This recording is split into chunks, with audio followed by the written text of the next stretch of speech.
Di Nurdiansyah, silakan. Kadang bilang malam sakit di bagian dalam rusuk dan napasnya juga jadi lebih pendek. Ada sakitnya juga ke bagian pundak. Saya tuh dulu ada alergi. Nah, kayak kaligata gitu. Nah, setelah saya makan ikan sama itu keluar lagi si kaligatanya. Juga ada sesak dari batuk. Itu kenapa?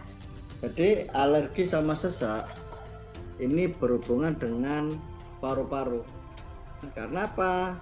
Sesak itu penyebabnya dari PPL, penyebab penyakit luar.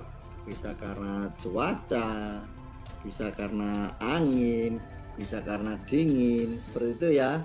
Sedangkan alergi itu bisa dikarenakan PPL juga, bisa dikarenakan pola makan juga. Kita ambil di korespondensi paru-paru sini. Sering kita tekan-tekan gini, dua-duanya kanan kiri, diutamakan kalau mau tidur, ya kan. Kedua, kita ambil di titik lokalnya, daerah sini, di skapulanya ini ya, terutama di daerah sini. Nah, daerah sini, ini titiknya paru-paru. Di dekat tulang ya? Iya, ini pas ini.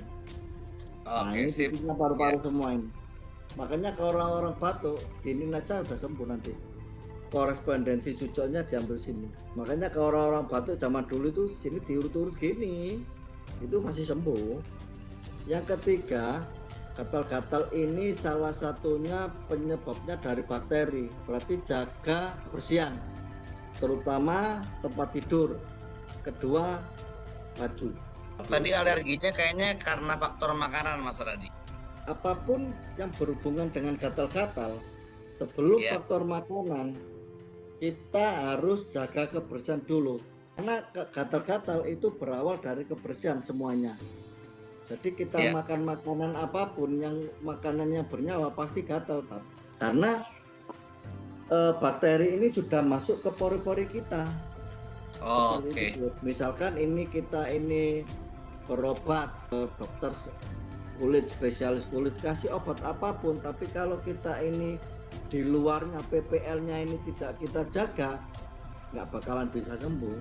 Karena penyebabnya dari PPL ini, yang seperti saya katakan tadi, itu penyebab penyakit luar. Nah, penyebab penyakit luar itu bisa area sekitar kita, karena kurang bisa menjaga kebersihan, ada debu, terus bakteri nempel di tubuh kita, bakteri masuk lewat pori-pori kita, seperti itu, Coach. Ya.